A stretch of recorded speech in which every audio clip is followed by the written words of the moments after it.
जय और राकेश दोनों मित्र बैलगाड़ी पर बैठकर पास के बड़े शहर से अपने गांव रामपुर लौट रहे थे। दोनों ने शहर में कुछ सामान बेचकर अच्छी कमाई की थी। शाम का समय था और आसमान में काले बादल छाने लगे थे। बैल धीरे धीरे अपनी मस्त चाल में चल रहे थे, जैसे उन्हें दुनिया की कोई जल्दी न हो। यार राकेश, ये बैल तो आज बड़े आलसी लग रहे हैं। देख इनकी चाल, जैसे कोई राजा महाराजा की सवारी हो। इस रफ्तार से तो आधी रात हो जाएगी घर पहुंचते पहुंचते। हाँ भाई, मैंने भी यही सोचा था। और देखो, ऊपर आसमान में बादल भी कैसे घिर रहे हैं, एकदम से काले हो गए हैं। लगता है जोरदार बारिश होने वाली है। अगर बारिश आ गई और हम बीच रास्ते में फंस गए तो फिर सारी रात यहीं बितानी पड़ेगी। अचानक तेज हवा चलने लगी, पेड़ों के पत्ते सरसराने लगे और धूल उड़ने लगी। बैल भी बेचैन हो गए और रुक रुक कर चलने लगे। अरे यार, लगता है प्रकृति भी हमारे खिलाफ हो गई है। हवा भी तेज चल रही है और बैल भी अजीब व्यवहार कर रहे हैं, जैसे कुछ आने वाली मुसीबत को भांप रहे हों। तभी पहली बूंदें गिरने लगी, फिर तेजी से बूंदाबांदी शुरू हो गई। दोनों ने अपने सिर पर कपड़ा डाला और इधर उधर देखने लगे कि कहीं शरण मिल जाए।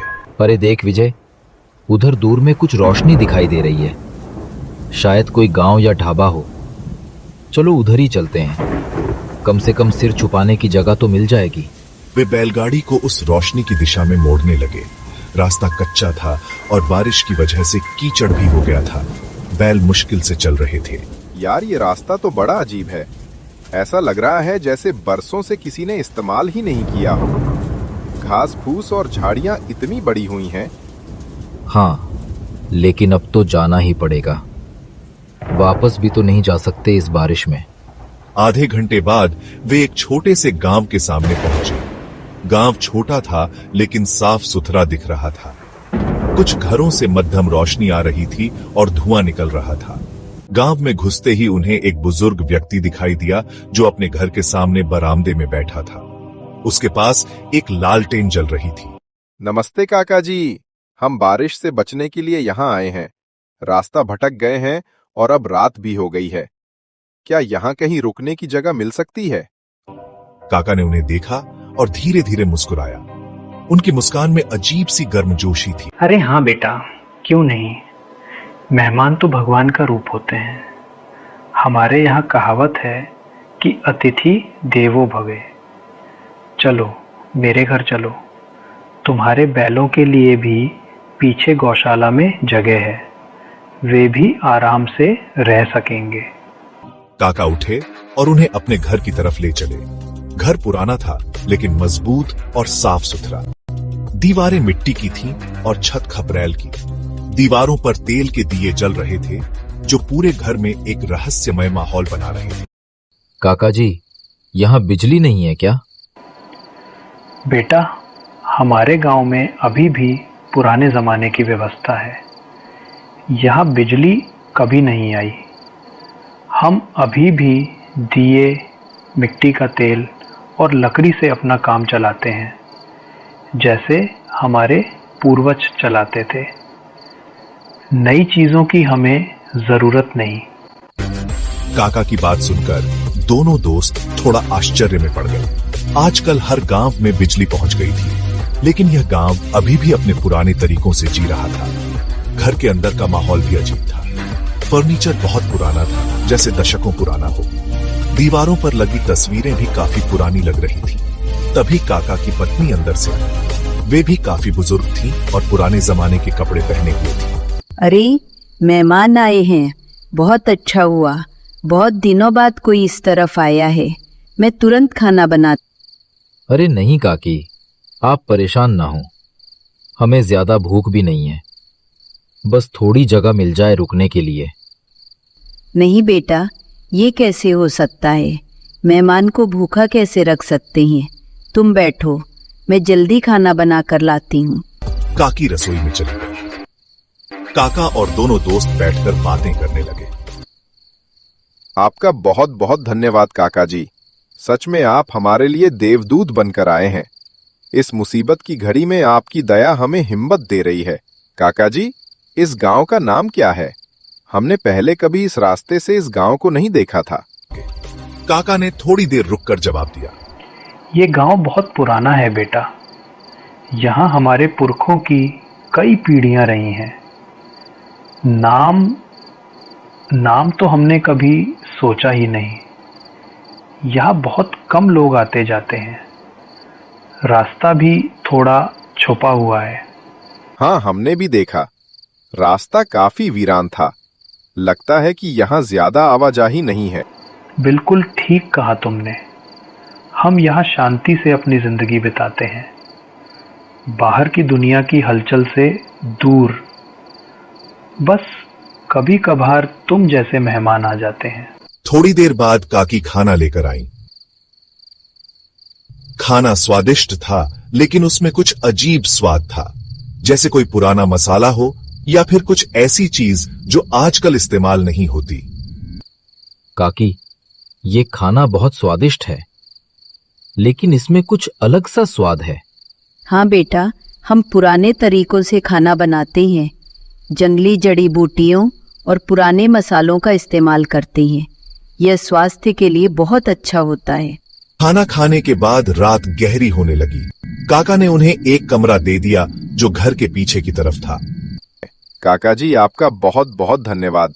आपकी इस दयालुता को हम कभी नहीं भूलेंगे। अरे बेटा, ये तो हमारा धर्म है। रात आराम करो, सुबह तुम्हें रास्ता दिखा देंगे। कमरे में आकर दोनों दोस्त बिस्तर पर लेटे। कमरा छोटा था, लेकिन साफ सुथरा। हवा में एक अजीब सी खुशबू थी, जैसे धूप अगरबत्ती की हो। राकेश, मुझे यहाँ कुछ अजीब लग रहा है। ये लोग कुछ अलग हैं। उनके रहने का तरीका, बोलने का अंदाज, सब कुछ जैसे किसी पुराने जमाने का हो। हाँ यार, मैंने भी महसूस किया। लेकिन तू बहुत सोचता है। हो सकता है ये कोई पिछड़ा इलाका हो जहां अभी भी लोग पुराने तरीकों से रहते हों। गरीब लोग हैं, इसलिए पुराने तरीकों से जीवन बिताते हैं। कोई बुरी बात नहीं है। हो सकता है, लेकिन फिर भी कुछ तो गड़बड़ है। खैर, एक रात की बात है, सुबह निकल जाएंगे। रात के करीब 12 बजे राकेश को तेज प्यास लगी। पानी का गिलास खत्म हो गया था। वह पानी पीने के लिए धीरे धीरे बाहर निकला ताकि किसी को परेशानी न हो। बाहर आंगन में पूर्णमासी की चांदनी फैली हुई थी। चारों तरफ एक अजीब सी शांति थी। आंगन में एक पुराना कुआं था जिसके चारों तरफ पत्थर लगे थे। जब राकेश कुएं के पास पहुंचा और अंदर झांक कर पानी निकालने की कोशिश की, तो उसे अंदर से अजीब आवाजें सुनाई दी। बचाओ, हमें यहाँ से निकालो, बहुत अंधेरा है। पानी, पानी, हमें प्यास लगी है।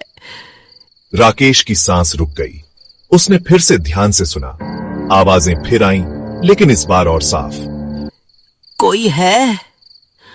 ऊपर कोई है? हमें बचाओ, हमें यहां से निकालो। राकेश डर गया। उसने तुरंत कुएं में झांका, लेकिन चांदनी की रोशनी में भी सिर्फ गहरा अंधेरा दिखाई दिया। तभी उसके ठीक पीछे से किसी ने धीरे से आवाज लगाई। क्या हुआ बेटा, प्यास लगी थी क्या? राकेश ने डरते हुए मुड़कर देखा। काका वहां खड़े थे, लेकिन चांदनी की रोशनी में उनका चेहरा बिल्कुल सफेद दिख रहा था। आंखें अजीब तरीके से चमक रही थी। जी हाँ काका, प्यास लगी थी तो पानी लेने आया। अच्छा किया बेटा। यहाँ का पानी बहुत मीठा और ठंडा है, बहुत गुणकारी है। जो एक बार पी लेता है वो इसे छोड़ नहीं पाता, हमेशा यही रह जाता है। काका की आंखों में एक अजीब चमक थी। यही रह जाता है मतलब ये कि इस पानी का स्वाद इतना अच्छा है कि लोग दूसरी जगह का पानी पीना ही भूल जाते हैं, फिर वे यही बस जाते हैं। काका की बात सुनकर राकेश के रोंगटे खड़े हो गए। उसे लगा जैसे काका कुछ और ही कह रहे हो। काका जी, मैं अब सो जाता हूं, कल सुबह जल्दी निकलना है। हाँ बेटा, जरूर सो जाओ, कल सुबह तक सब ठीक हो जाएगा। राकेश तुरंत कमरे में वापस भागा और विजय को हिलाने लगे। विजय, विजय उठ, जल्दी उठ। क्या हुआ यार, इतनी रात को क्यों परेशान कर रहा है? यार, यहां कुछ बहुत गड़बड़ है।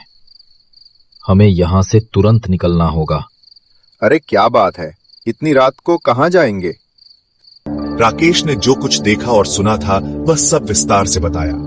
कुएं से आती आवाजें, काका का अजीब व्यवहार और उनकी डरावनी बातें। विजय को भी अब डर लगने लगा। सच में यार, तू झूठ तो नहीं बोल रहा? अरे यार, मैं क्यों झूठ बोलूंगा, मैं खुद बहुत डर गया हूं। चल, चुपचाप बैलगाड़ी तैयार करते हैं, यहां से निकलना होगा। लेकिन यार, अगर हमने गलत सोचा हो तो? ये तो बहुत बुरी बात होगी, इन निर्दोष लोगों पर शक करना। नहीं यार, मेरा दिल कह रहा है कि यहां कुछ गड़बड़ है, और फिर सावधान रहने में क्या हर्ज है। वे धीरे धीरे अपना सामान पैक करने लगे, फिर चुपचाप बाहर निकले। बैल पीछे की तरफ गौशाला में बंधे हुए थे। जैसे ही वे बैलों को खोलकर गाड़ी तैयार कर रहे थे, काका अचानक वहां आ गया। कहाँ जा रहे हो बेटा? अभी तो रात है, अंधेरे में जंगल का रास्ता बहुत खतरनाक है। काका जी, हमें एक जरूरी काम याद आ गया है। घर पहुंचना जरूरी है। नहीं बेटा, अब तुम यहीं रहोगे जैसे हम सब रहते हैं। यहाँ से जाने का रास्ता नहीं है। काका की आंखों में अजीब चमक आ गई। तभी गांव के और लोग भी वहां आ गए। अजीब बात यह थी कि इतनी रात को वे सब कैसे जाग रहे थे। सबके चेहरे चांदनी में अजीब लग रहे थे, आंखें चमक रही थीं और कपड़े फटे पुराने थे। एक औरत ने कहा, हाँ, तुम लोग हमारे मेहमान हो, अब हमेशा यही रहना होगा। उसकी आवाज में एक अजीब सी खुशी थी। तुम्हें यहाँ अकेलापन नहीं लगेगा, हम सब मिलकर रहेंगे। विजय और राकेश की सांस फूलने लगी। वे समझ गए कि यहाँ कुछ बहुत गड़बड़। हमें जाने दो, हमने आपका क्या बिगाड़ा है? अरे नहीं बेटा, यहाँ कोई गुस्से की बात नहीं। तुम हमारे मेहमान हो और अब हमारे परिवार के सदस्य भी। दोनों दोस्तों ने एक दूसरे को देखा और फिर तुरंत बैलगाड़ी पर कूद गए। भागो जल्दी! उन्होंने बैलों को तेज हाँका। डर के मारे बैल भी तेजी से दौड़ने लगे। पीछे से आवाजें आ रही थीं। रुको, कहां जा रहे हो? जब राकेश ने पीछे मुड़कर देखा तो उसकी आत्मा कांप गई। वे लोग उनका पीछा कर रहे थे, लेकिन वे दौड़ नहीं रहे थे। वे हवा में तैर रहे थे। उनके पैर जमीन को छू भी नहीं रहे थे। ये लोग कौन हैं? ये क्या हो रहा है? पता नहीं यार, बस भागते रहे, जितनी तेज हो सके उतनी तेज। बैल भी जैसे खतरे को भांप गए थे। वे बिना रुके तेजी से दौड़ रहे थे। पीछे से अजीब आवाजें आ रही थीं। वापस आ जाओ, तुम हमारे हो, यही तुम्हारा घर है। वे पूरी रात भागते रहे।